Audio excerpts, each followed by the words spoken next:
Nous avons les yeux rivés sur Alpha du Centaure, à 4 années-lumière.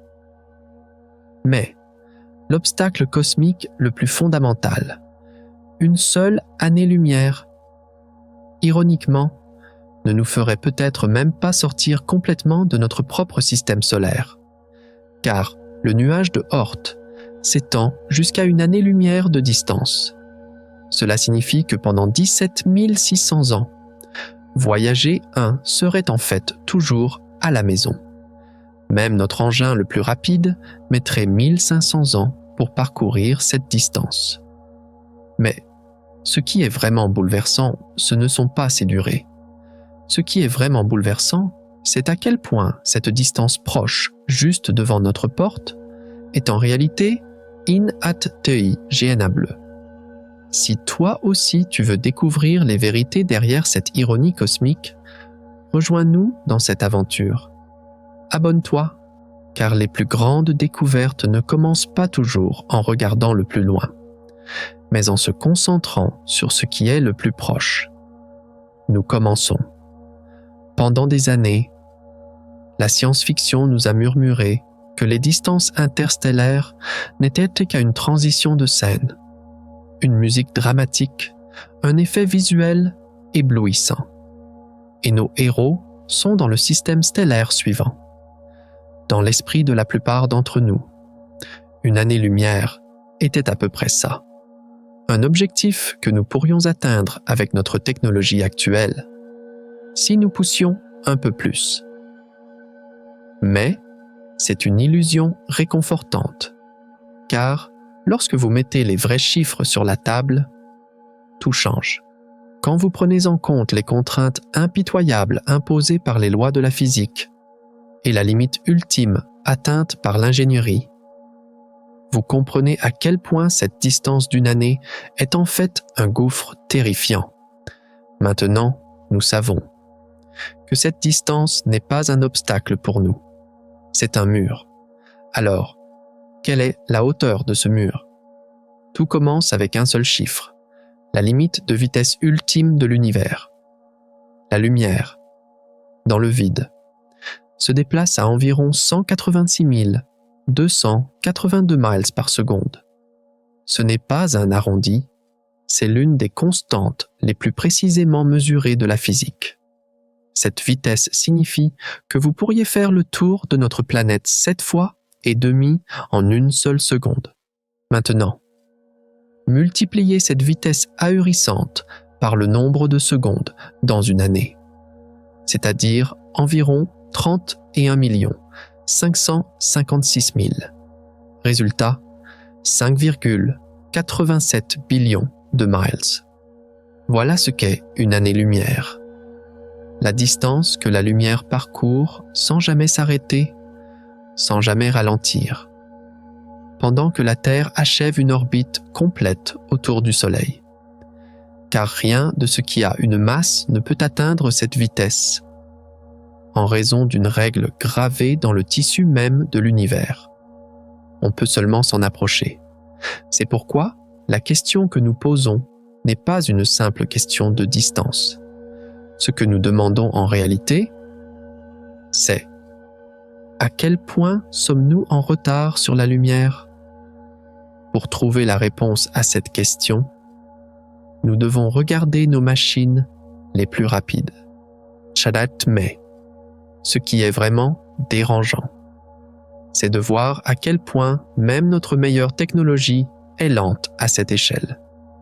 La sonde solaire, Parker de la NASA, est l'objet le plus rapide jamais construit par l'humanité. En utilisant la gravité du Soleil comme une fronde, elle atteint une vitesse incroyable de 430 000 miles par heure. C'est une vitesse qui permettrait de traverser le continent américain d'un bout à l'autre en moins de 30 secondes. Alors, en combien de temps parcourrions-nous une année-lumière à cette vitesse record? La réponse est un peu plus de 1500 ans. 1500 ans. C'est la durée qui s'est écoulée depuis la chute de l'Empire romain d'Occident jusqu'à aujourd'hui.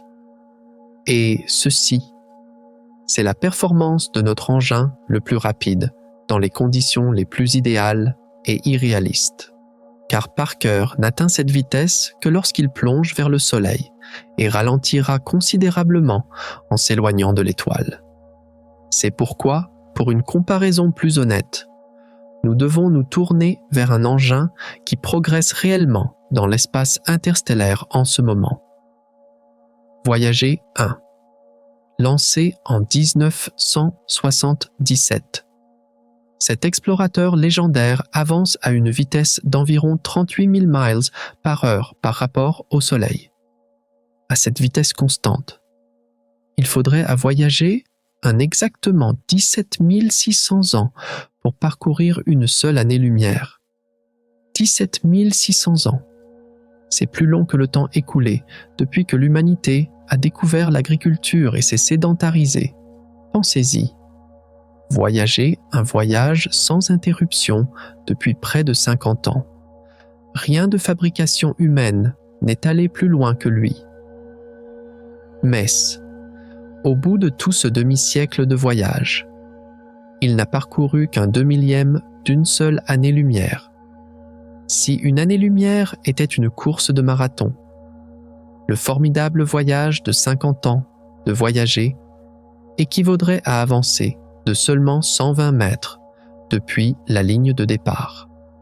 Alors, pourquoi ne pouvons-nous pas simplement construire des fusées plus grosses, plus puissantes et raccourcir ce temps? Pourquoi sommes-nous condamnés à rester si lents? Car nous faisons face à un obstacle plus fondamental que l'ingénierie. Une loi de la physique inébranlable, appelée la tyrannie de l'équation de la fusée, formulée par le scientifique russe Konstantin Tsiolkovsky à la fin du XIXe siècle. Cette équation révèle une vérité brutale. Pour doubler la vitesse finale d'une fusée, vous n'avez pas besoin de 2 fois plus de carburant. Vous avez besoin d'une quantité de carburant exponentiellement plus grande, gigantesque, car ce carburant supplémentaire est lui-même une masse. Et pour accélérer cette masse, il faut plus de carburant. Et pour accélérer ce carburant, il en faut encore plus. C'est un cercle vicieux sans fin. Même si vous essayez d'atteindre seulement 1% de la vitesse de la lumière. La masse de carburant qu'une fusée chimique devrait transporter commencerait à dépasser la masse des planètes. C'est pourquoi les fusées chimiques ne sont pas une option pour ce voyage. Elles ne l'ont jamais été. Cette situation nous confronte à une réalité encore plus étrange. Tous ces calculs de voyage, de dizaines de milliers d'années, semblent nous transporter déjà dans le vide interstellaire. Mais une année-lumière n'est peut-être même pas une distance aussi vide que nous le pensons. Car une partie importante de cette distance englobe une région qui fait encore techniquement partie de notre propre système solaire, le nuage de Oort. On estime que cette immense et clairsemée coquille de corps glacés, qui entourerait le Soleil, s'étend sur une distance d'une demi à une année-lumière complète. En d'autres termes, le voyage de notre plus rapide engin spatial, qui durerait plus longtemps que l'histoire de l'humanité, ne suffirait peut-être même pas à nous faire sortir complètement des limites extérieures de notre propre système solaire. Nous serions encore en train de traverser les débris gelés restant de la formation de notre système il y a des milliards d'années. Cette réalité change tout, car elle montre que le problème n'est pas seulement d'aller plus vite. Le problème, c'est que nous avons fondamentalement mal compris ce que la distance elle-même signifie à notre échelle. Même nos meilleures cartes sont totalement insuffisantes pour traverser ce vide immense juste devant notre porte. Nous avons une limite de vitesse inébranlable. Nous avons un calendrier de milliers d'années avec notre technologie actuelle. Et nous avons une loi fondamentale de la physique qui nous empêche d'aller plus vite. Alors, que pouvons-nous faire pour changer radicalement cette équation? Si les fusées chimiques nous condamnent à ce mur, quelles idées folles n'a hors norme ont été proposés pour briser ce mur ou le contourner. Et les scientifiques qui cherchaient une réponse à cette question ont développé des idées vraiment folles, hors normes, pour échapper à la tyrannie de l'équation de la fusée. S'il est impossible de transporter tout le carburant depuis la Terre, alors vous renoncez à transporter le carburant. C'est pourquoi, dans les années 50 et 60, un groupe de physiciens et d'ingénieurs a développé l'un des concepts les plus audacieux de l'histoire, le projet Orion. L'idée semblait tout droit sortie d'un film de science-fiction. Pousser un vaisseau spatial en faisant détonner de petits engins nucléaires en succession derrière lui. L'onde de choc de chaque explosion serait absorbée par une immense plaque de poussée, propulsant le vaisseau vers l'avant. Ce n'était pas seulement un rêve. Des scientifiques sérieux ont travaillé sur ce projet pendant des années. Les modélisations informatiques ont montré que cette méthode pourrait théoriquement propulser un vaisseau spatial jusqu'à 3 à 5% de la vitesse de la lumière. 5% de la vitesse de la lumière. À cette vitesse, un voyage d'une année-lumière se réduisait à environ 20 ans, de 17 600 ans à 20 ans. C'était un saut qui changeait vraiment l'équation à la racine. Mais le projet Orion avait d'énormes problèmes. Il nécessitait la détonation potentielle de milliers d'engins nucléaires. Cela signifiait des retombées radioactives à chaque poussée, surtout dans les parties du voyage, proches de l'atmosphère. De plus, les traités internationaux interdisant les explosions nucléaires dans l'espace rendaient Orion impossible dans le cadre des lois actuelles. Et les défis d'ingénierie pour construire une plaque de poussée capable de résister à des milliers d'explosions nucléaires sans se désintégrer n'ont jamais été entièrement résolus. C'est pourquoi les scientifiques se sont tournés vers une source d'énergie plus propre, plus contrôlée, la fusion, le processus même qui alimente le Soleil.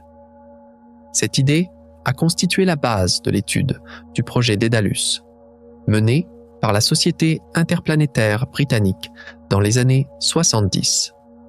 Le concept était de construire un vaisseau spatial rempli de petites pastilles de combustible de fusion. Ces pastilles seraient allumées en succession par de puissants lasers ou faisceaux d'électrons, créant une série continue et contrôlée de fusion miniatures dans une chambre de confinement magnétique. La fusion libère beaucoup plus d'énergie que les réactions chimiques. C'est pourquoi la conception de Daedalus et Hall sur le papier pouvait théoriquement propulser un vaisseau jusqu'à 12% de la vitesse de la lumière. À cette vitesse, vous pourriez traverser une année-lumière en un peu plus de 8 ans. 8 ans. C'est une durée vraiment raisonnable pour une mission habitée. Mais ça, il y avait un autre mais. Le plus grand obstacle à la propulsion par fusion est que nous n'avons pas encore réussi à réaliser une fusion contrôlée et continue de manière pratique, ici, sur Terre. Nous commençons à peine à obtenir une fusion à énergie nette positive en laboratoire pour la production d'énergie. La transformer en un moteur suffisamment compact pour tenir dans un vaisseau spatial est d'un tout autre niveau.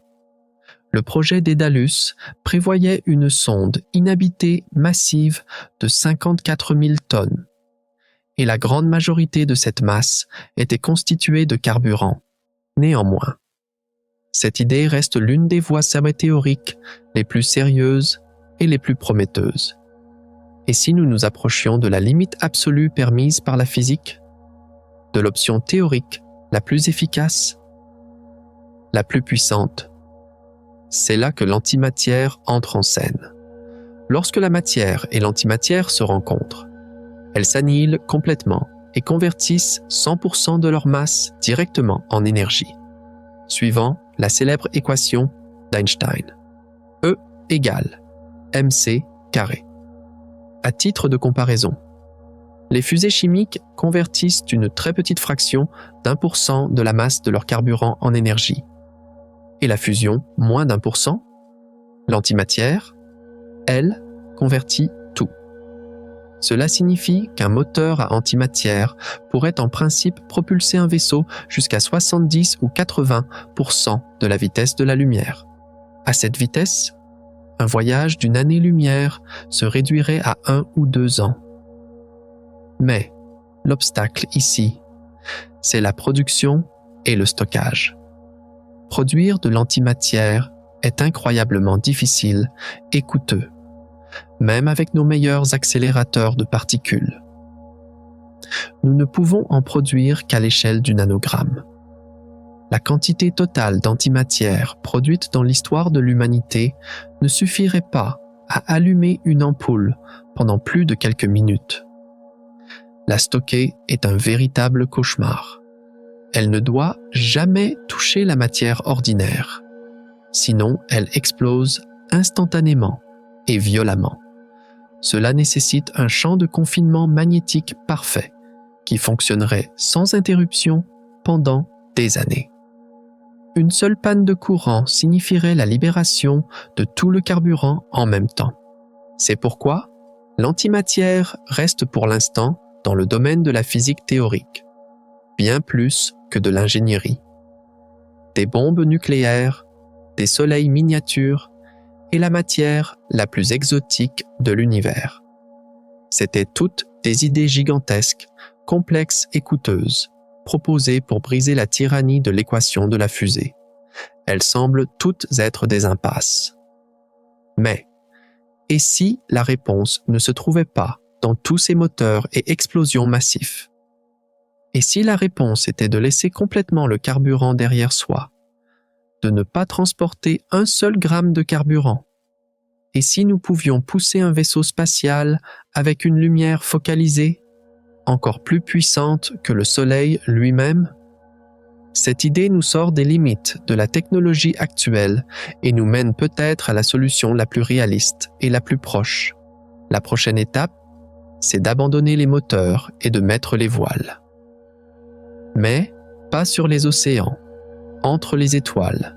Et cette idée de naviguer entre les étoiles a orienté les ingénieurs sur une voie complètement différente.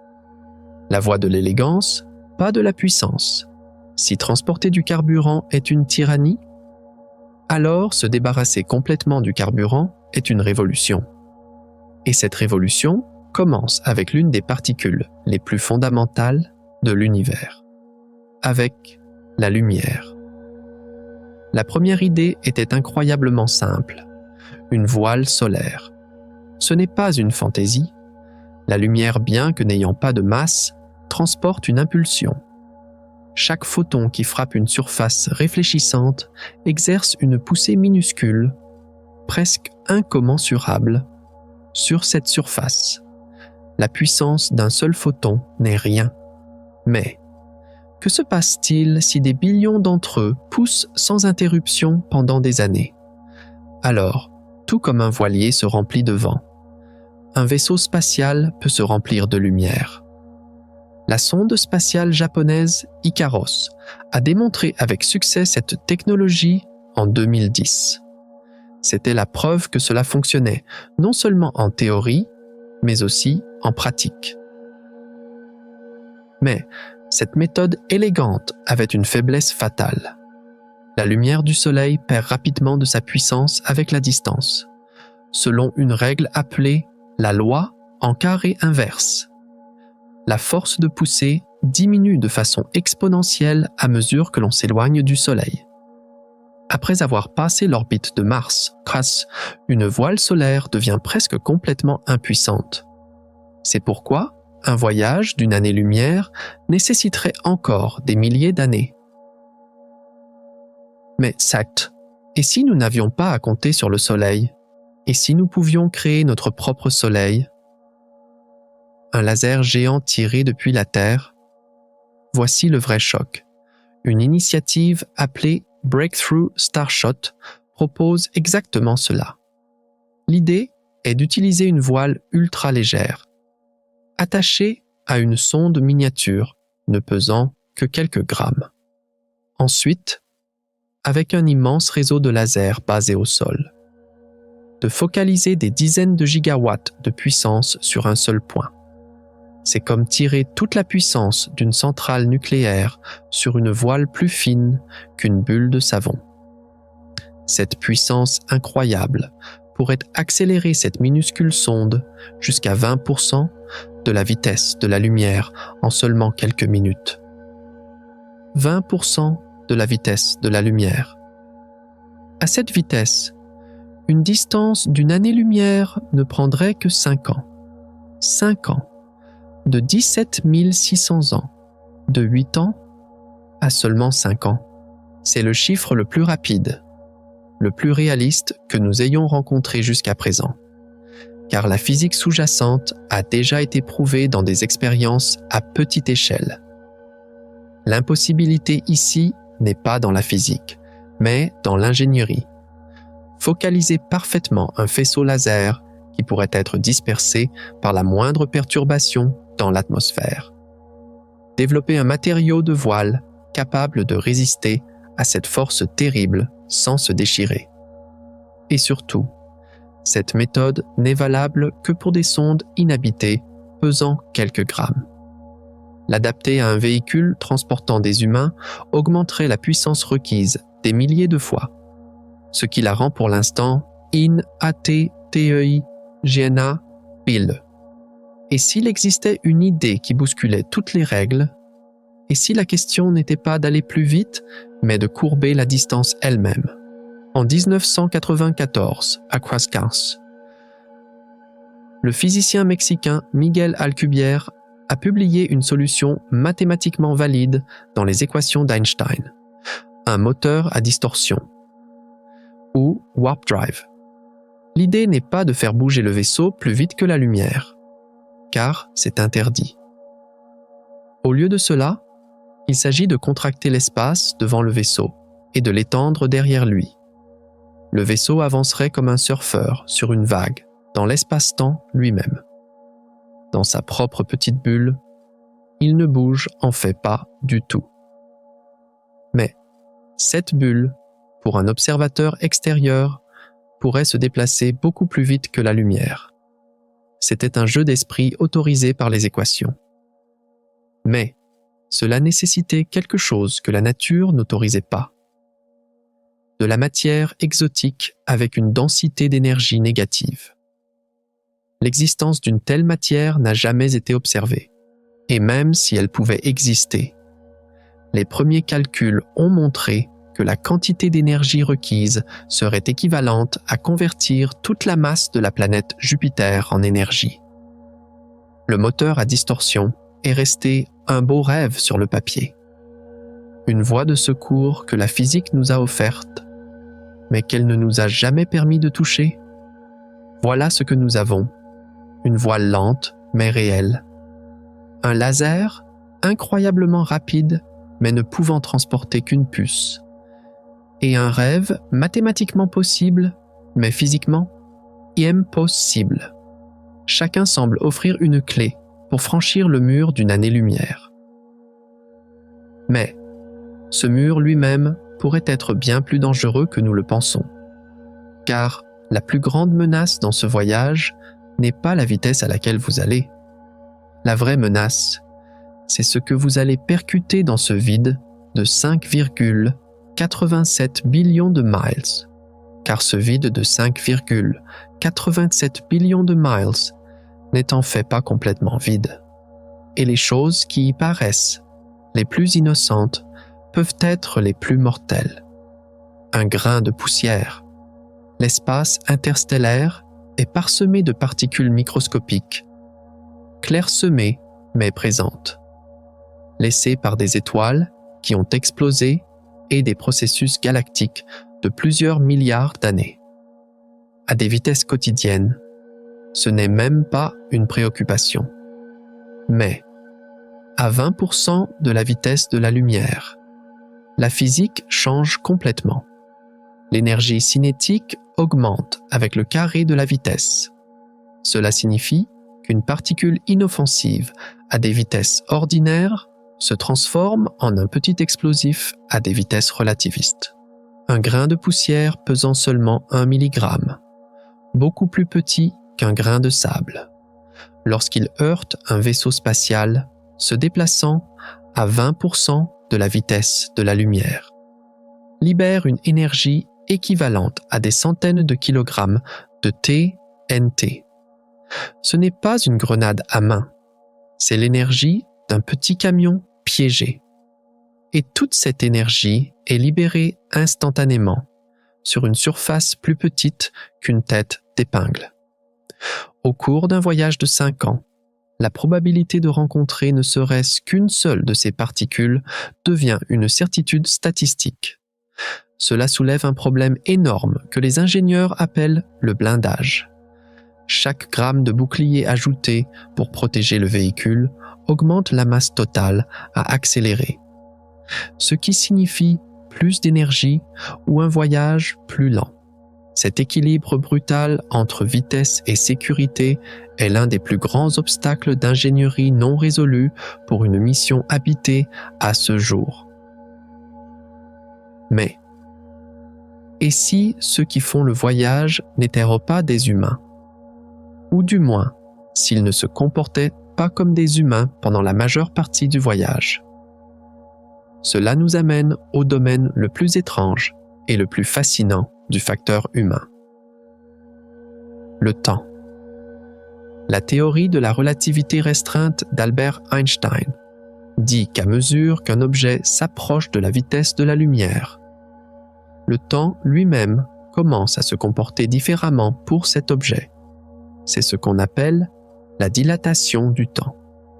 Et ce n'est pas une théorie, c'est un fait prouvé à maintes reprises. Voici ce que cela signifie pour un voyage d'une année-lumière. Si un vaisseau spatial pouvait atteindre 80% de la vitesse de la lumière, un observateur sur Terre calculerait que le voyage dure 1,25 ans. Mais, pour l'équipage à l'intérieur de ce vaisseau, le temps passerait plus lentement. Il ne vivrait ce voyage que comme une durée de 9 mois. Augmenter la vitesse à 99% de celle de la lumière. Pour la Terre, c'est encore un peu plus d'1 an. Mais, pour l'équipage, seulement 7 semaines.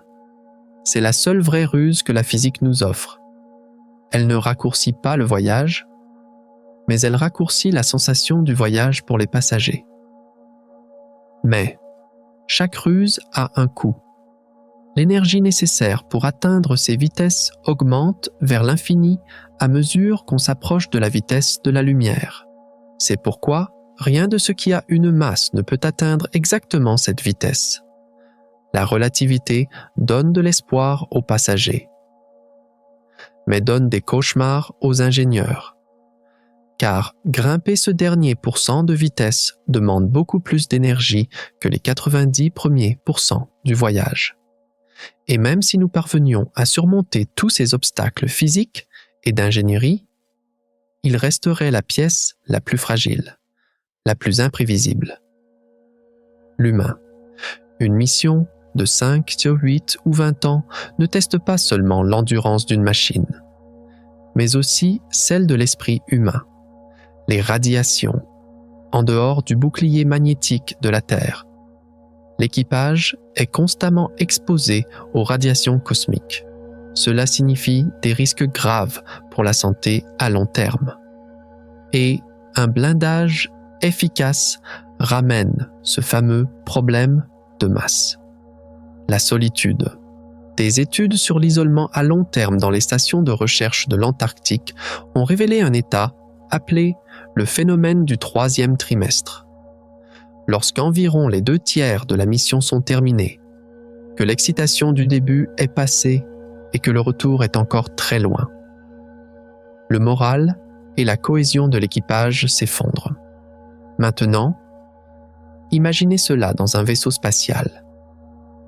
Avoir les mêmes visages pendant des années, dans un environnement dont vous ne pouvez jamais vous échapper.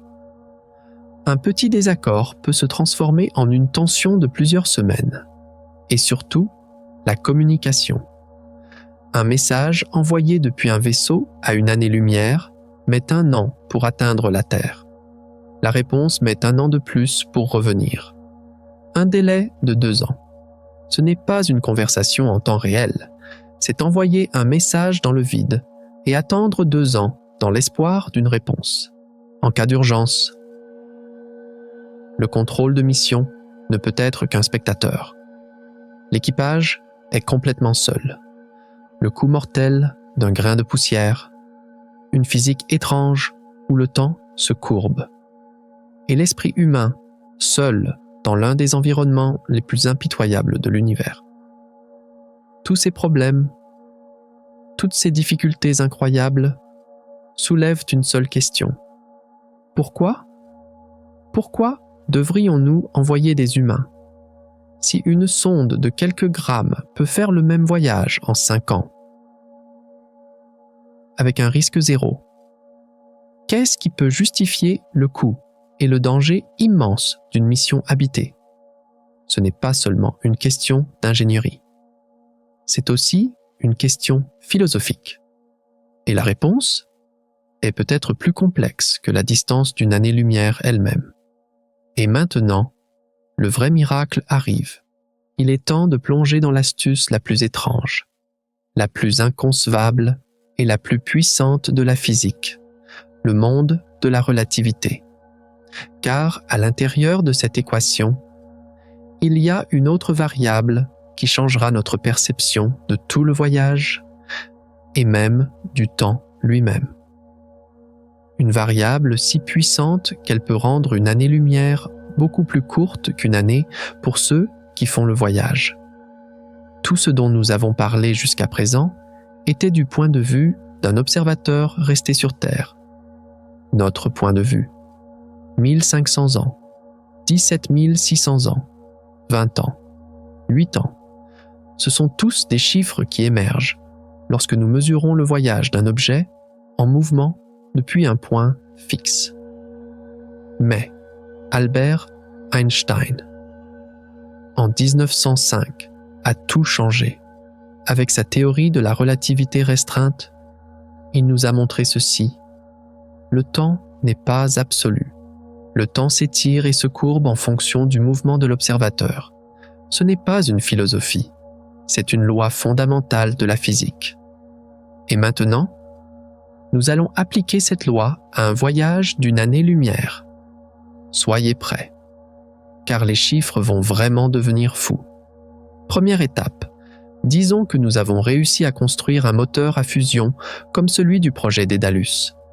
Et ce moteur nous a propulsés à 12% de la vitesse de la lumière, soit environ 80 millions de miles par heure.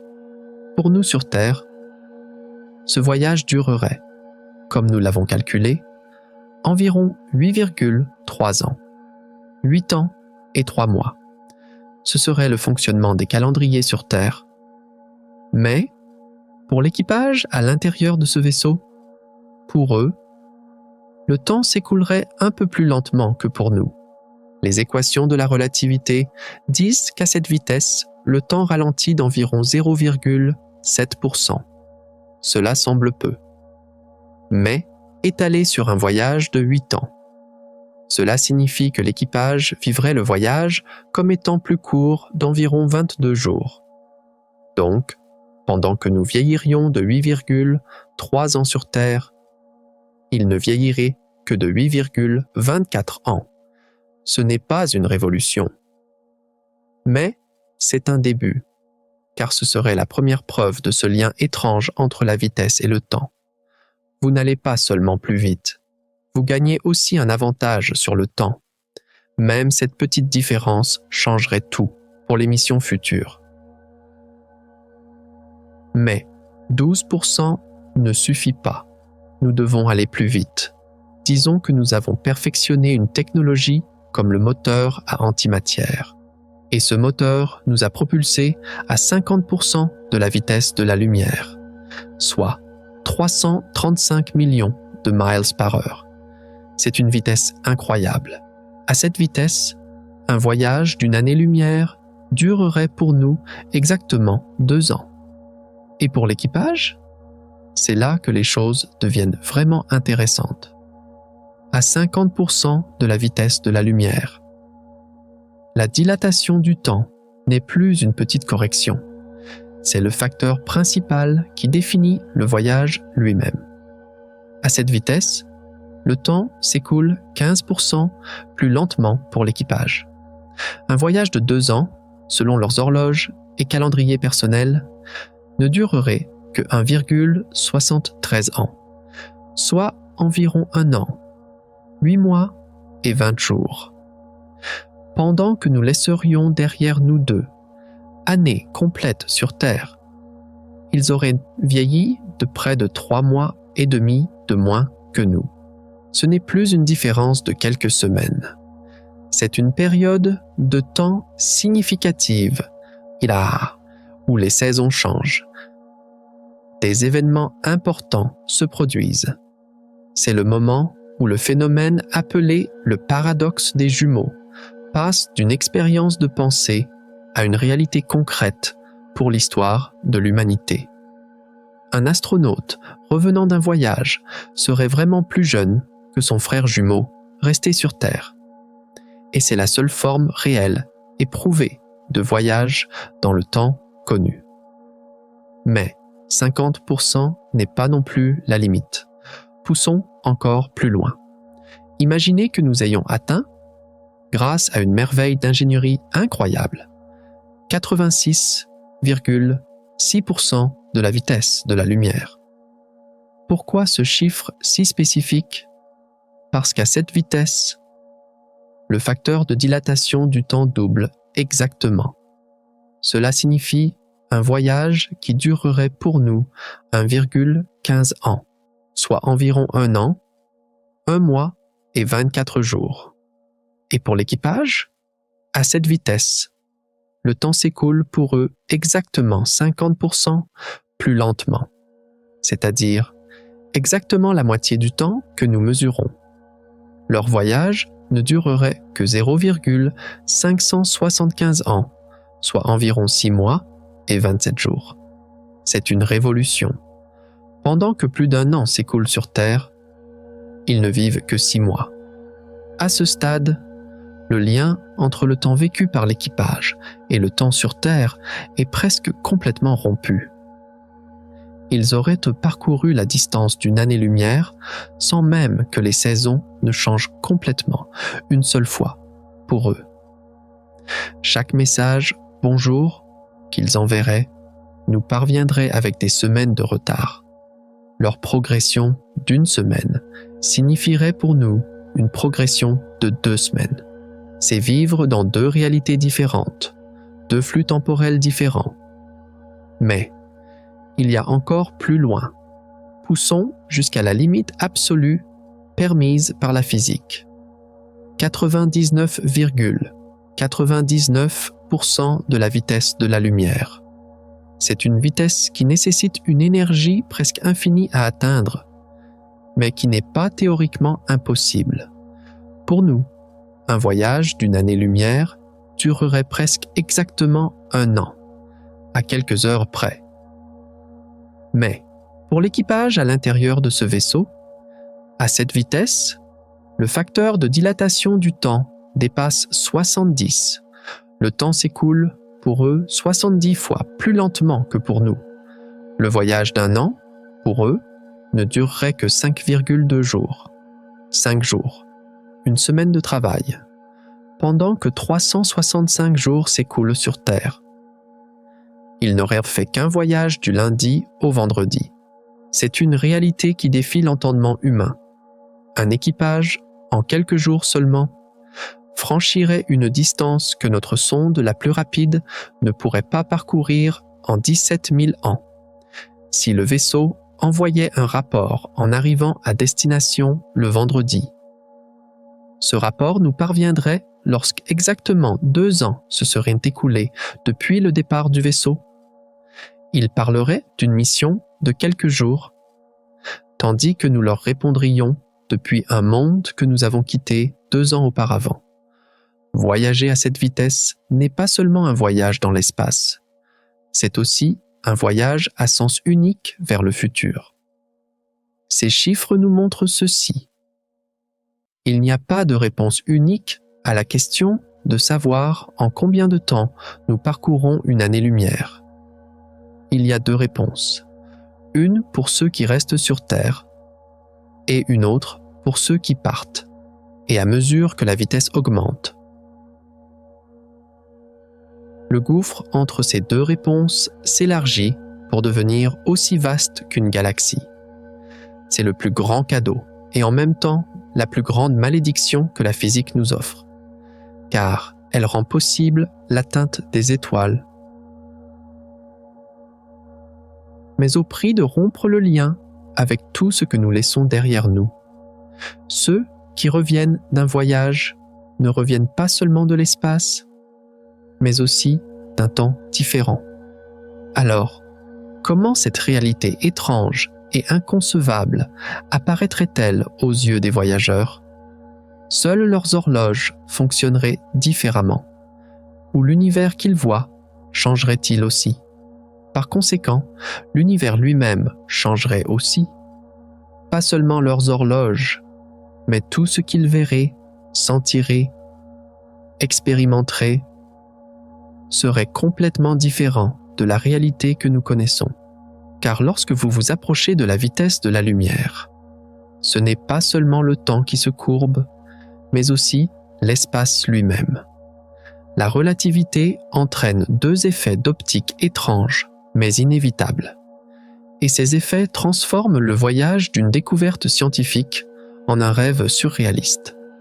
C'est un paysage que l'œil humain n'a jamais vu auparavant. Les étoiles ne sont plus telles que nous les connaissons. Le premier effet, absolu, choquant, l'aberration relativiste. À des vitesses normales, les étoiles dans le ciel semblent dispersées dans toutes les directions, devant vous, derrière vous, sur vos côtés. Mais, à mesure que vous vous approchez de la vitesse de la lumière, ce ciel que vous connaissez disparaît. La lumière des étoiles commence à sembler être entraînée dans votre direction de mouvement. À mesure que votre vitesse augmente, cet effet s'amplifie de façon exponentielle, à 50% de la vitesse de la lumière. Les étoiles commencent à se regrouper de manière significative vers l'avant. Le ciel derrière semble plus vide, plus sombre. À 90% de la vitesse de la lumière, il n'est plus possible de parler d'un ciel. Presque toutes les étoiles visibles sont comprimées dans un petit cercle dense et brillant, juste en face du vaisseau.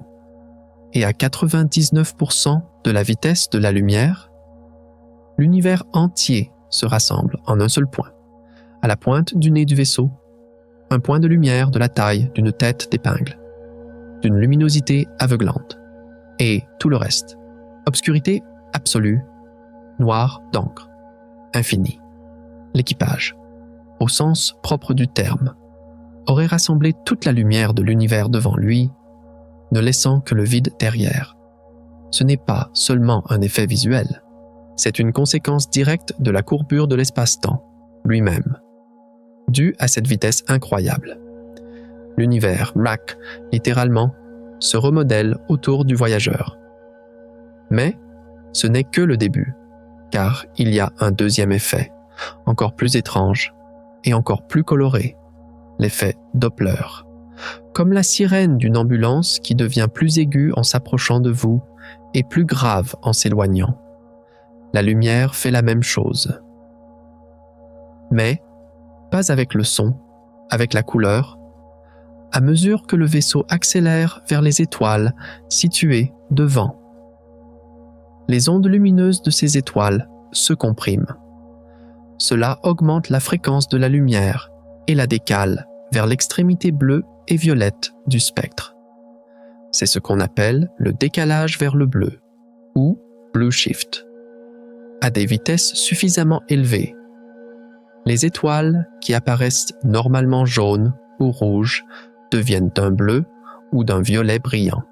Si la vitesse augmente encore, la lumière visible se décale dans les gammes de l'ultraviolet, des rayons X et même des rayons gamma, invisibles à l'œil humain. Ce point brillant à l'avant se transforme en une source de rayonnement invisible, mais mortel. En même temps, la lumière des étoiles laissée derrière le vaisseau fait exactement le contraire. Les ondes lumineuses s'étirent, leur fréquence diminue. C'est ce qu'on appelle le décalage vers le rouge ou redshift. Les étoiles bleues et blanches virent d'abord au jaune, puis à l'orange, puis à un rouge profond. Si la vitesse augmente encore, cette lumière se décale dans la gamme invisible de l'infrarouge et des ondes radio. Ce que l'équipage voit est donc ceci. Devant eux, un tunnel de lumière dont la couleur change constamment, qui rétrécit, dont la luminosité augmente et qui finit par devenir invisible. Et derrière eux, des étoiles dont les couleurs virent au rouge, s'estompent et finissent par disparaître complètement, à 99,99% de la vitesse. Ce que l'équipage voit en regardant par la fenêtre, c'est juste l'obscurité absolue, à l'exception de la source de rayonnement invisible devant et des ondes radio invisibles derrière. Le ciel a disparu. Les étoiles ont disparu. Seule la vitesse reste. Et cette vitesse obligerait l'équipage à se protéger non seulement de l'univers, mais aussi d'eux-mêmes. Car le problème des radiations cosmiques que nous avons mentionné précédemment prend une toute nouvelle dimension à des vitesses relativistes. Un photon ou une particule ordinaire de faible énergie est inoffensif à des vitesses normales. Mais lorsque le vaisseau le percute à une vitesse proche de celle de la lumière, l'énergie de cette particule est multipliée par des milliers, voire des millions de fois dans le référentiel du vaisseau. Cela signifie que même l'atome d'hydrogène, le plus innocent de l'espace interstellaire, se transforme en un rayon cosmique de haute énergie dans le référentiel du vaisseau. Le vaisseau ne doit donc pas seulement se protéger des radiations extérieures. Le vaisseau doit se protéger des radiations créées par sa propre vitesse. C'est le cauchemar d'un ingénieur. Plus la vitesse augmente, plus le besoin de blindage augmente. Plus le blindage augmente, plus la masse augmente. Plus la masse augmente, plus l'énergie nécessaire pour atteindre cette vitesse augmente de façon exponentielle. C'est un cercle vicieux. Et ce cycle pourrait être l'un des obstacles physiques les plus fondamentaux à une mission habitée atteignant des pourcentages très élevés de la vitesse de la lumière. À un certain point, l'énergie nécessaire pour accélérer devient inférieure à l'énergie nécessaire pour se protéger des conséquences de cette vitesse. C'est la façon dont la physique dit « si tu veux aller vite, tu dois en payer le prix ». Et le prix, c'est la radiation, ces trois effets. Un ciel courbé, des étoiles qui changent de couleur et une tempête de radiation créée par votre propre vitesse. Il montre qu'un voyage d'une année-lumière n'est pas seulement une question de chiffres vus de l'extérieur, c'est une réalité en soi. Un univers étrange et dangereux que les voyageurs expérimenteraient, un univers que nous ne pouvons même pas imaginer. Toutes ces théories, tous ces chiffres ahurissants, tous ces dangers et possibilités, ils nous ramènent à un seul point, l'être humain lui-même. Tout ce voyage, ce rêve millénaire, cette science centenaire, est une quête pour comprendre la place de l'humanité dans l'univers. Mais il est maintenant temps de s'arrêter et de réfléchir. Malgré toutes ces difficultés, ces distances inconcevables et cette physique qui courbe le temps, pourquoi voulons-nous y aller? Qu'est-ce que ce voyage signifie réellement pour notre espèce, pour notre avenir, pour notre existence? Et il est maintenant temps de s'arrêter et de réfléchir. car toute cette technologie, tous ces chiffres ahurissants et cette physique qui courbe le temps nous obligent à faire face à une question ultime. Pourquoi voulons-nous y aller? De quelle pulsion profonde, ancrée dans l'origine de notre espèce, se nourrit cette passion de franchir des distances incroyables? Nous devons aller au-delà de la vitesse et de l'ingénierie et nous demander ce que ce voyage signifie réellement pour notre existence.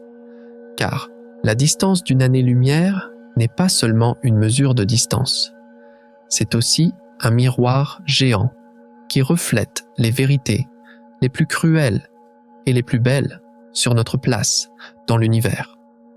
Ce que nous voyons en regardant dans ce miroir est un paradoxe qui nous rend à la fois humbles et nous élève. Ce voyage est une occasion de comprendre qui nous sommes. Le premier et le plus évident des paradoxes concerne l'échelle. D'un côté, il y a la sonde solaire, Parker, la machine la plus rapide jamais construite par l'humanité. Une merveille technologique qui atteint une vitesse incroyable de 430 000 miles par heure selon nos standards terrestres. De l'autre côté, il y a ce modeste pas cosmique que la lumière franchit en un an, une distance de 5,87 billions de miles. Comment ces deux chiffres peuvent-ils coexister? Comment est-il possible que notre plus grande réussite soit si impuissante face à l'unité de mesure la plus fondamentale de l'univers? Cette comparaison nous frappe d'abord avec une vérité tragique.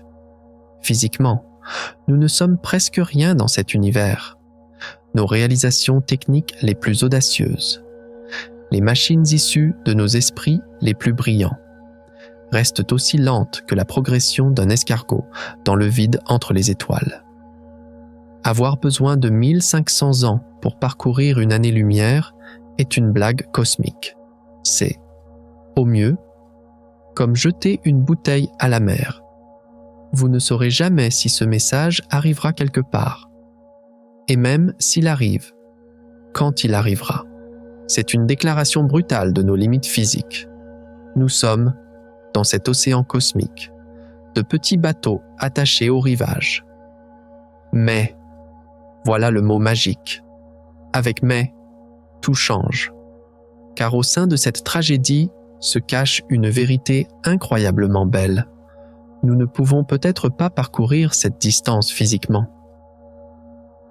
Mais, mentalement, nous y sommes déjà allés. Cette distance de 5,87 billions de miles, nous l'avons franchie à plusieurs reprises dans nos esprits depuis le début de cette vidéo. Nous l'avons calculée, nous l'avons comprise.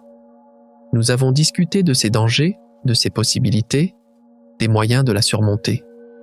L'esprit qui peut mesurer une année-lumière n'est pas emprisonné par cette distance. Il l'a dépassée. Le corps humain est peut-être fait d'atomes de carbone, mais la conscience humaine est faite de poussière d'étoiles. Nous sommes la façon dont l'univers se connaît, se comprend. C'est pourquoi notre petitesse physique n'est pas une tragédie, mais au contraire, le point de départ de notre plus grande force. Car ce n'est que lorsque vous comprenez à quel point vous êtes petit, que vous réalisez à quel point vous pouvez penser grand. Toi aussi, tu fais partie de ce paradoxe. Tu es cette personne qui se tient au bord de l'océan. Regardant l'horizon, tu sais à quelle distance se trouve l'horizon et que tu ne pourras jamais y nager. Mais cela ne t'empêche pas d'imaginer cet horizon, de le cartographier, de le comprendre. C'est ça, être humain.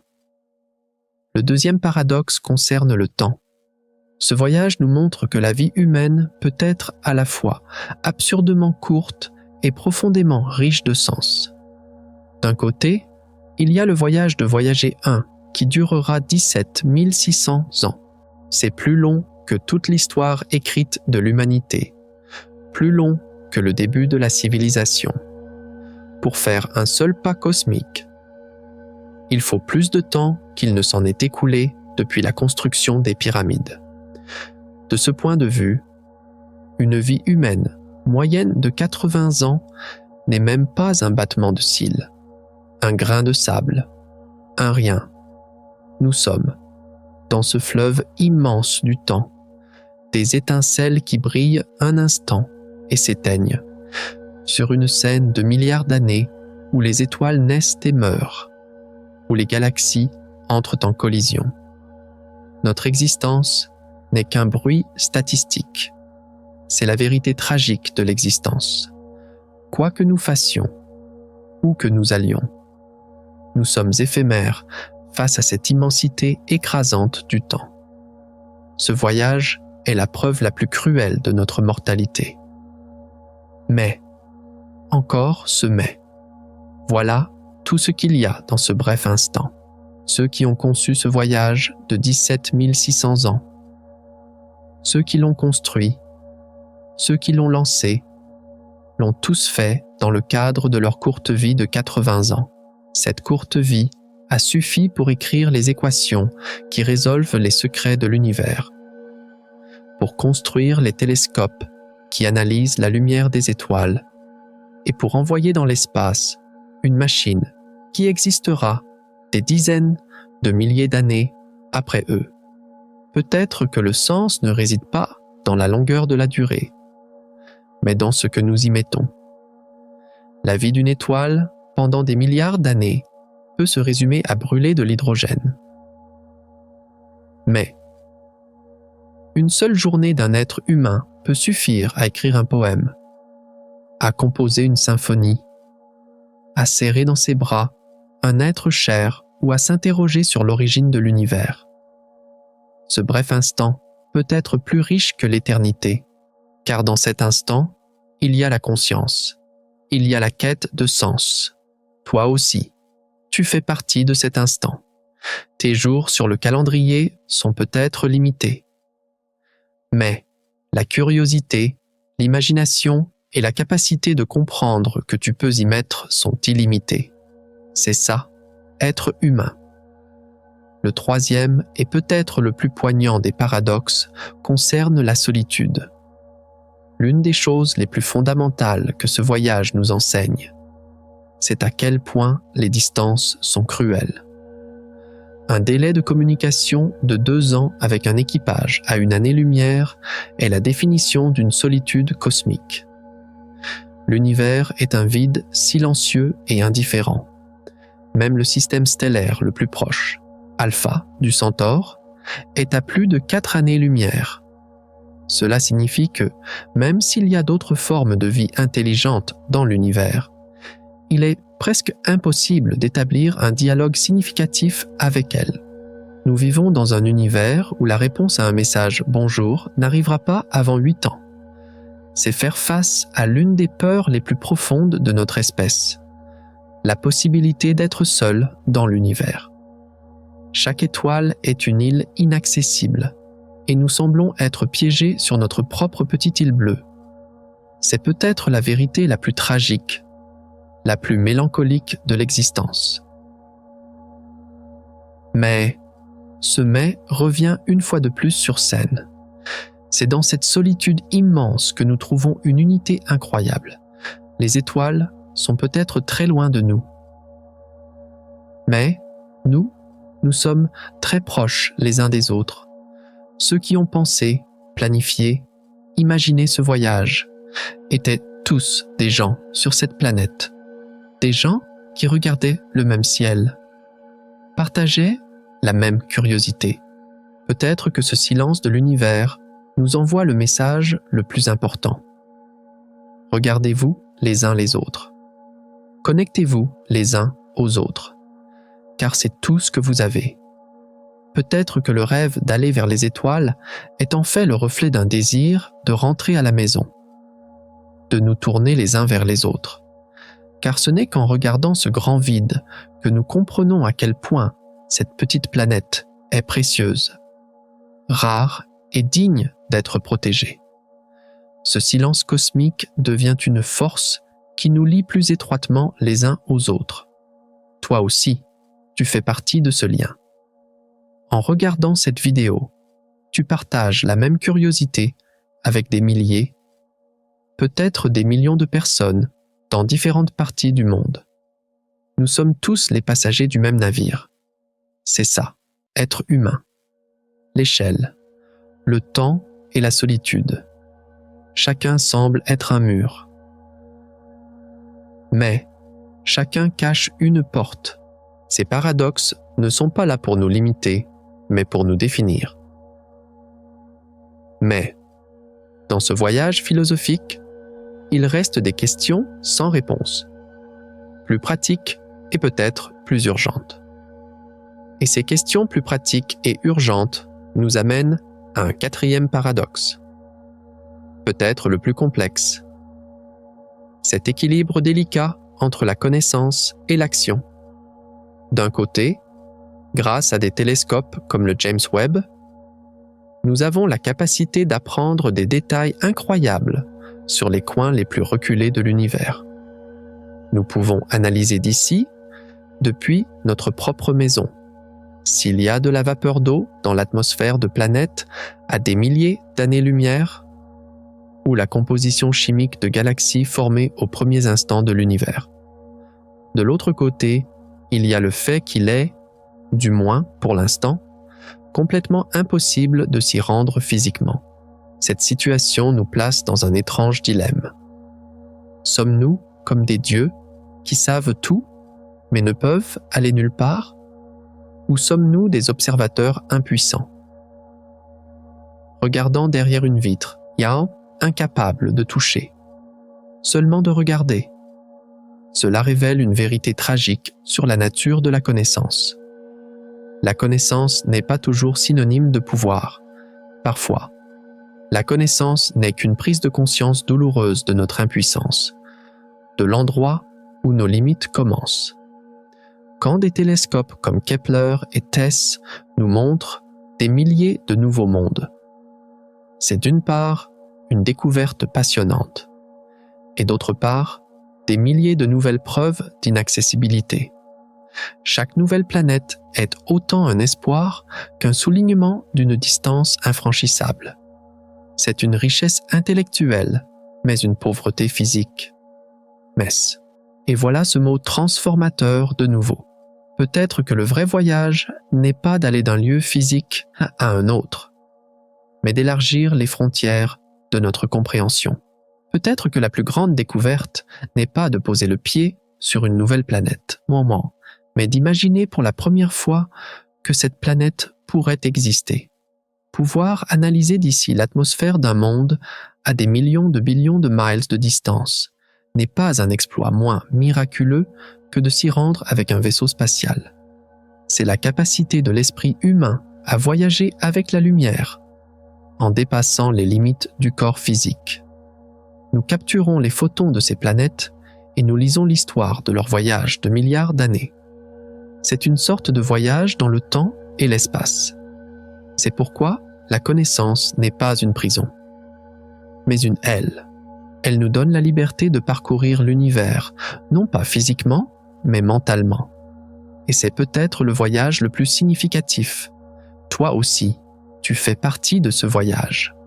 Quand tu regardes les données d'un télescope, quand tu regardes un documentaire, quand tu apprends quelque chose de nouveau sur l'univers, toi aussi, tu entreprends ce voyage mental. Ton corps est peut-être ici, mais ton esprit, en ce moment même, peut-être à des milliers d'années-lumière. C'est ça, la puissance de la conscience humaine. Cela nous amène à un cinquième et dernier paradoxe, la relation entre l'objectif et le processus. Ce voyage nous montre que parfois, le plus important n'est pas la destination, mais ce que nous apprenons en chemin pour y arriver. D'un côté, il y a un objectif immense, presque inaccessible, comme celui de parcourir une année-lumière. Cet objectif en lui-même nécessite un effort qui s'étend sur des générations. Cet objectif est trop grand pour tenir dans une seule vie humaine. C'est pourquoi, pour les milliers de scientifiques et d'ingénieurs qui mourront avant d'atteindre l'objectif final de ce voyage, le travail accompli peut sembler être un effort tragiquement inachevé, comme poser les fondations d'une cathédrale et ne jamais l'avoir achevée. C'est la tragédie des grands rêves. Travailler en sachant que vous ne verrez pas le résultat est une sorte de sacrifice. Et c'est une vérité fondamentale de l'existence humaine. Nous plantons des graines pour les générations futures. Mais il y a une beauté incroyable dans ce processus lui-même, car chaque technologie développée pour le voyage interstellaire résout des problèmes beaucoup plus proches. La technologie laser développée pour Breakthrough Starshot pourrait être utilisée pour protéger notre planète d'un impact d'astéroïdes. Des réacteurs à fusion plus efficaces pourraient être la solution à notre problème énergétique sur Terre. Les systèmes de support de vie, en boucle fermée, conçus pour les missions de longue durée, peuvent nous aider à utiliser nos ressources sur cette planète de manière plus durable. Les boucliers de protection contre les radiations peuvent ouvrir de nouvelles portes dans le traitement du cancer. Ainsi, en essayant d'atteindre les étoiles, nous rendons en fait notre propre maison meilleure.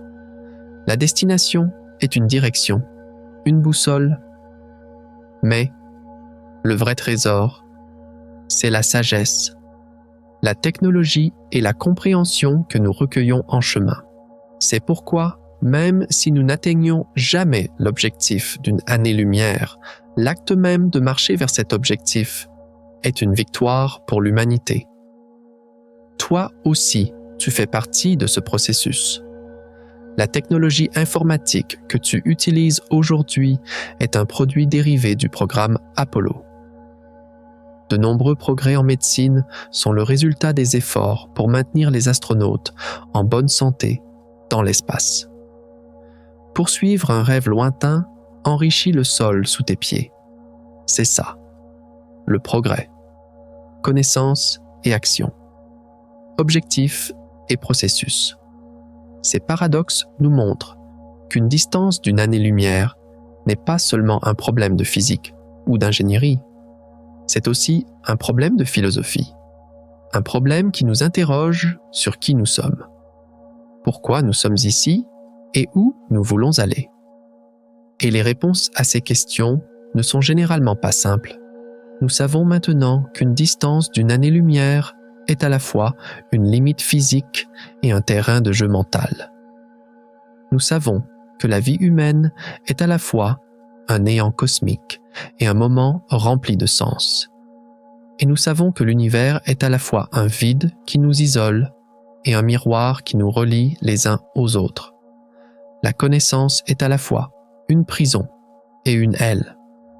Et le voyage est à la fois la destination et le processus lui-même. La capacité de tenir toutes ces vérités contradictoires dans notre esprit en même temps est peut-être la définition la plus fondamentale de ce que signifie être humain. Mais, au milieu de toute cette profondeur philosophique, il reste une question à répondre. Une question qui ne s'adresse pas seulement à notre esprit, mais aussi à notre cœur. Tout ce voyage, toute cette science, qu'est-ce que ça nous fait ressentir au final? Et cette question, qu'est-ce que ça nous fait ressentir, nous amène à la couche la plus profonde, la plus personnelle de tout ce voyage. Car faire face à une distance d'une année-lumière, ce n'est pas seulement explorer l'univers, c'est aussi explorer l'univers en nous. C'est une tentative de dépasser les chiffres et les théories pour comprendre comment cette connaissance résonne dans l'âme humaine. Quelles émotions s'éveillent en nous lorsque nous sommes confrontés à ce vide immense est peut-être la découverte la plus importante de toute cette recherche. Car ces émotions définissent qui nous sommes et ce que nous cherchons dans cet univers. C'est pourquoi il est maintenant temps de poser la question la plus intime. Que faisons-nous de cette information? Comment cette réalité écrasante change-t-elle notre façon de vivre, de comprendre et d'exister? Cela nous amène à ce paradoxe poignant entre l'héritage et l'éphémère. D'un côté, nous avons nos engins spatiaux, comme Voyager 1, qui portent un héritage concret de l'humanité. Le disque d'or, portant nos voix, nos images, notre musique, est une œuvre qui continuera d'exister des dizaines de milliers, peut-être des millions d'années après notre disparition. Même si ce disque ne parcourt qu'une année-lumière en 17 600 ans, son voyage est aussi long que le temps lui-même. De l'autre côté, il y a la réalité de la fragilité et de l'éphémère de la civilisation qui a placé ce disque là-haut. Des gens qui ont enregistré ces sons. Nous sommes une espèce qui essaie de laisser des traces permanentes sur les rochers, mais qui sait que le vent et le temps effaceront tout. Comment est-ce possible? Quel sentiment est-ce d'être assez audacieux pour envoyer un message à l'éternité, tout en sachant à quel point notre propre existence sur cette planète est précaire? C'est la tragédie la plus fondamentale de la condition humaine. Nous sommes des mortels qui veulent être permanents. Tout ce que nous faisons, chaque mot que nous disons, chaque structure que nous construisons, est une résistance contre le temps. Mais nous savons qu'à la fin, le temps gagne toujours. Pendant que Voyager flotte dans le vide interstellaire, les villes qui l'ont créé peuvent se transformer en poussière. Les langues peuvent être oubliées. Les civilisations peuvent s'effondrer. Cela peut nous donner le sentiment que tout ce que nous faisons est dénué de sens. Mais voilà ce moment transformateur. Peut-être que la permanence d'une chose n'est pas une condition préalable à sa valeur.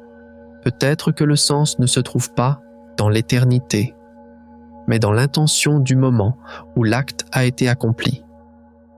Les gens qui ont placé le disque d'or là-haut ne l'ont pas fait dans l'espoir qu'il soit trouvé, mais pour offrir à l'univers un cadeau, le meilleur de l'humanité, ce moment de curiosité et d'espoir. Ce n'était pas un effort de communication, c'était une œuvre d'art. La beauté d'une action peut être indépendante de son résultat. Le fait qu'une fleur se fane en quelques jours ne diminue pas sa beauté au moment de son éclosion. Au contraire, cette fugacité rend cette beauté encore plus précieuse. Notre civilisation est pareille. Nous sommes peut-être éphémères, mais cela ne rend pas sans valeur le sens, l'amour, la science et l'art que nous créons. Toi aussi, tu fais partie de cet héritage. Chaque chose que tu apprends, que tu enseignes, que tu crées, est une note invisible ajoutée à ce disque d'or. C'est une trace que tu laisses aux générations futures, et même à l'univers lui-même. Même si elle n'est pas permanente, elle est réelle. C'est ça, être humain. Cette pensée nous conduit à un autre paradoxe, plus personnel, la curiosité et l'agitation. L'une des caractéristiques les plus fondamentales qui distingue l'espèce humaine des autres est notre curiosité insatiable. Pourquoi? Comment? Qu'y a-t-il là-bas? Ces questions sont le moteur qui nous a poussés à sortir des grottes et à regarder les étoiles. La distance d'une année-lumière est le terrain de jeu ultime pour cette curiosité. C'est un immense puzzle à résoudre, une frontière à explorer. La science est la forme systématique de cette curiosité. Chaque nouveau télescope, chaque nouvelle théorie, chaque nouvelle mission spatiale est le produit de cette pulsion fondamentale. De l'autre côté, il y a une agitation inévitable que cette curiosité engendre. Car, pour chaque question que nous posons, l'univers répond avec 10 nouvelles questions. Quand nous comprenons à quel point une année-lumière est difficile à atteindre, nous réalisons que l'étoile la plus proche, à 4 années-lumière, est encore plus impossible. et que notre propre galaxie, large de 100 000 années-lumière, n'est qu'une parmi des billions de galaxies. C'est comme le rocher de Sisyphe. Chaque fois que nous atteignons un sommet, une montagne encore plus grande apparaît devant nous. C'est la tragédie de la connaissance. Plus nous en apprenons, mieux nous comprenons le peu que nous savons. Cela signifie que nous ne serons jamais complètement satisfaits, que nous serons toujours en quête. C'est une sorte d'exil intellectuel. Mais, quelle grande beauté il y a dans cette agitation. Peut-être que la quête elle-même est plus importante que la destination. Peut-être que l'important n'est pas de trouver les réponses, mais de continuer à poser les bonnes questions. La curiosité est le carburant qui nous fait avancer. Sans elle, nous serions encore au même point. Cette agitation est une force qui nous pousse hors de notre zone de confort, qui nous oblige à être meilleurs, plus savants, plus compréhensifs. Le silence et l'absence de réponse de l'univers ne sont pas une malédiction, mais une invitation. C'est un murmure qui dit « cherche plus loin ». Et nous sommes l'espèce qui répond à ce murmure. C'est ce qui nous rend spéciaux. Toi aussi, tu fais partie de cette quête. Chaque question qui te vient à l'esprit en lisant ce texte,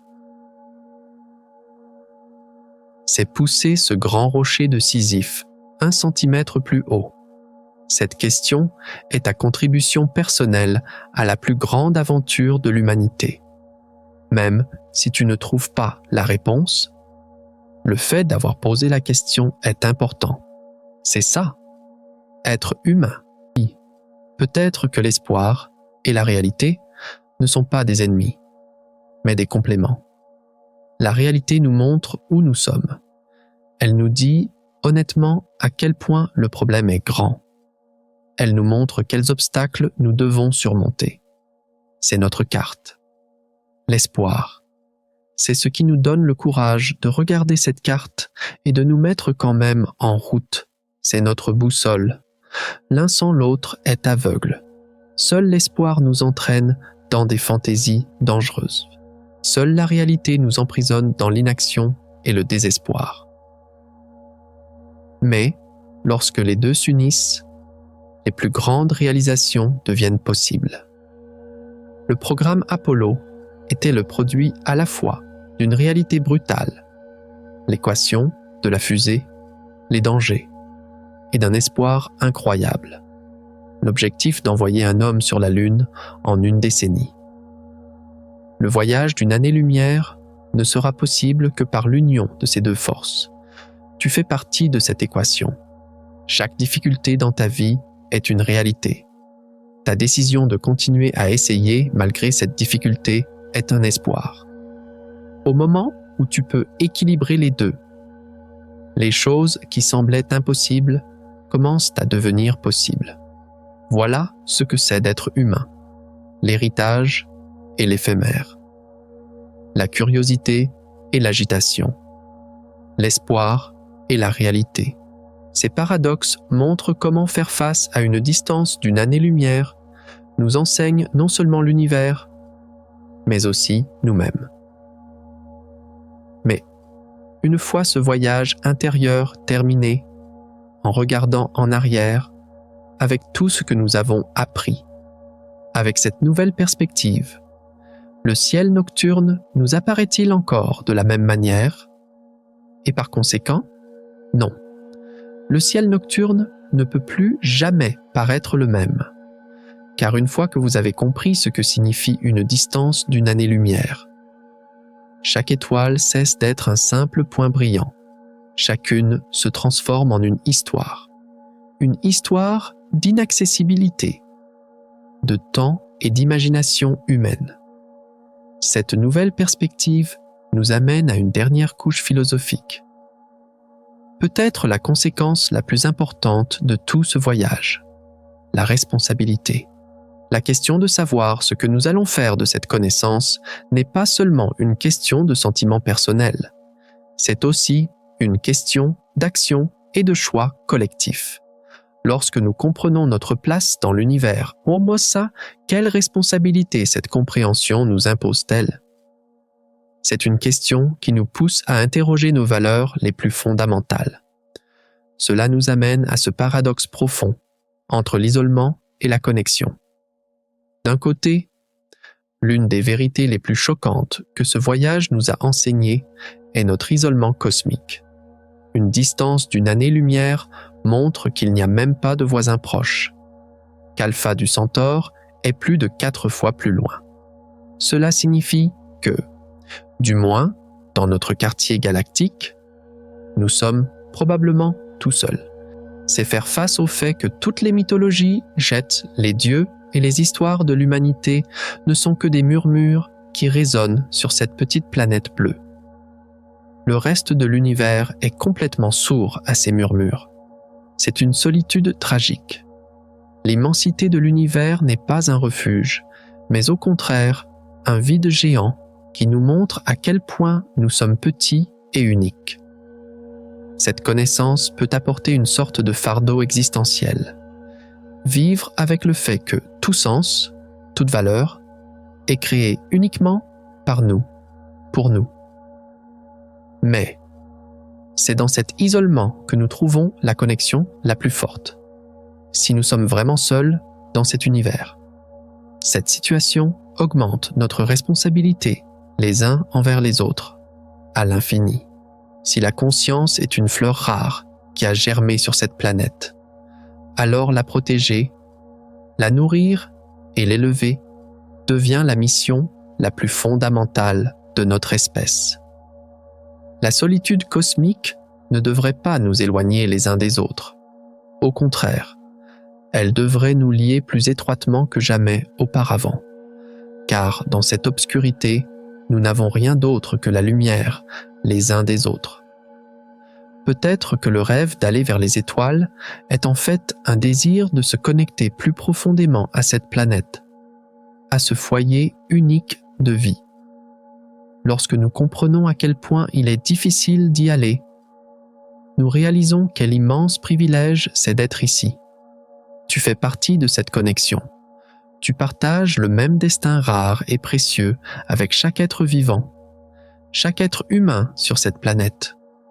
Cela t'impose une responsabilité envers les autres et envers cette planète. Voilà le poids d'être humain. Ce sentiment de responsabilité nous amène à un autre paradoxe. Cet équilibre délicat entre la puissance et la fragilité. D'un côté, ce voyage nous a montré à quel point nous sommes puissants. Nous sommes une espèce capable d'imaginer et contrôler la puissance de la fusion, de créer de l'antimatière, de pousser des objets avec des lasers, de courber le temps lui-même. Nous avons le potentiel de comprendre les lois les plus fondamentales de l'univers et de les manipuler. C'est une puissance quasi divine. Nous nous dirigeons vers une puissance capable de changer toute la surface d'une planète, de contrôler son climat, et même de concevoir la vie elle-même. C'est la victoire de l'intelligence et de la persévérance humaine. De l'autre côté, il y a le fait que cette même technologie nous rend extrêmement fragiles. Les explosions nucléaires du projet Orion auraient pu rendre notre planète inhabitable. Une seule erreur dans un moteur à antimatière aurait pu conduire à une catastrophe inconcevable. À mesure que notre puissance augmente, notre capacité à nous autodétruire augmente également. C'est la vérité la plus tragique du pouvoir. Chaque nouvelle découverte porte à la fois un potentiel de salut et un risque de désastre. Nous avons appris à contrôler le feu, mais nous pouvons aussi brûler des forêts avec ce feu. Nous avons appris à briser l'atome. Mais nous pouvons aussi détruire des villes avec cet atome. Mais c'est dans cette fragilité que nous trouvons la plus grande sagesse. Lorsque nous comprenons les limites et les dangers de notre pouvoir, nous apprenons à l'utiliser de manière plus prudente et plus responsable. La conscience de notre fragilité nous rend plus humbles et plus prévoyants.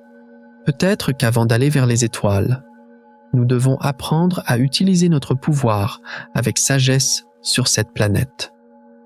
Peut-être que le véritable test n'est pas de franchir une distance d'une année-lumière, mais de surmonter les dangers posés par notre propre technologie et nos propres ambitions.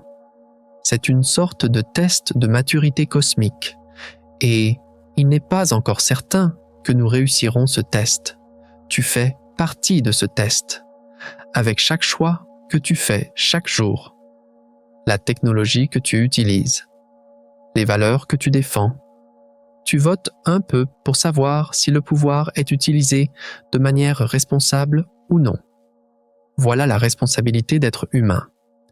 Et cela nous amène à une dernière pensée.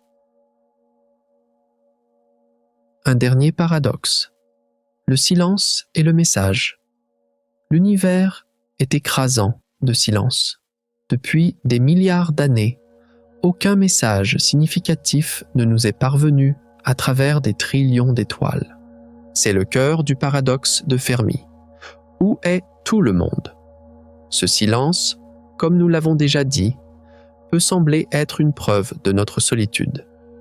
C'est une expression tragique de l'indifférence de l'univers à notre égard, de l'absence d'importance cosmique de notre existence.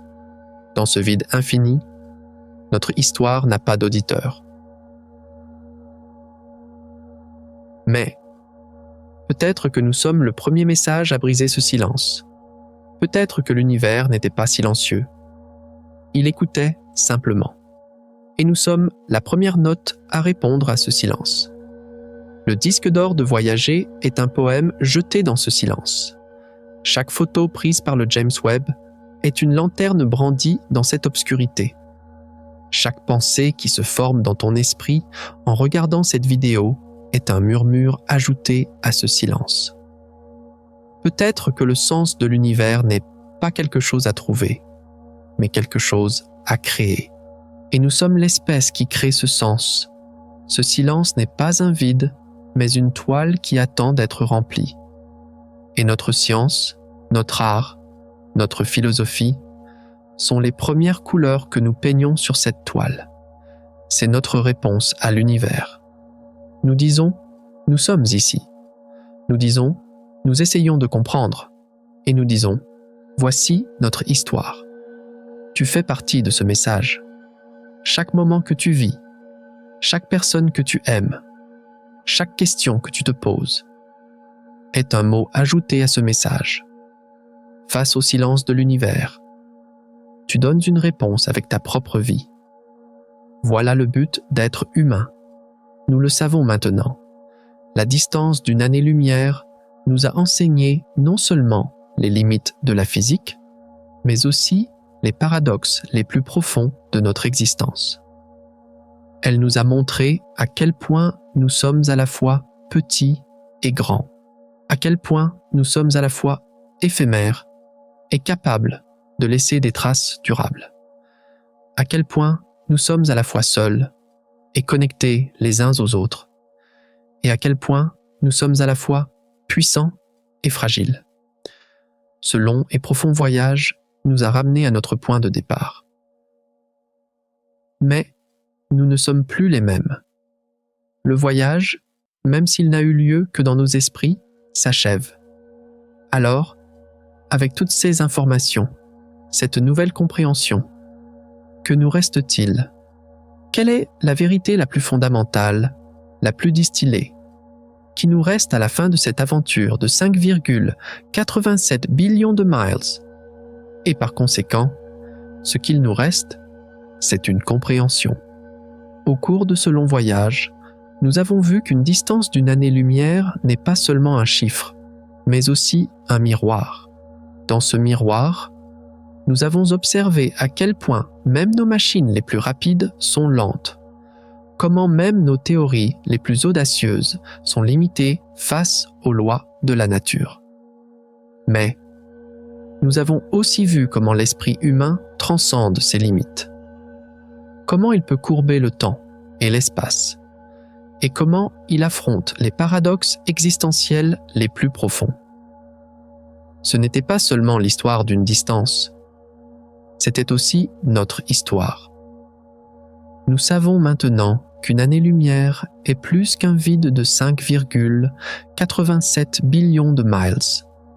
C'est un abîme de temps qui s'étend sur plus de 1500 ans, même pour notre sonde la plus rapide. Un gouffre plus large que toute la civilisation humaine.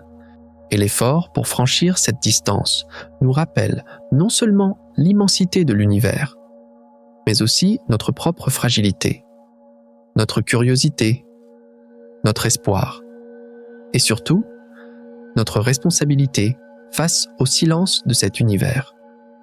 Toi aussi, tu portes maintenant cette connaissance. Quand tu regarderas le ciel nocturne, tu sauras que chaque étoile n'est plus seulement un point de lumière, mais aussi un défi et une invitation. Cette connaissance peut te rendre à la fois plus humble et plus courageux. Car comprendre sa place dans l'univers est le premier pas pour rendre cette place plus significative.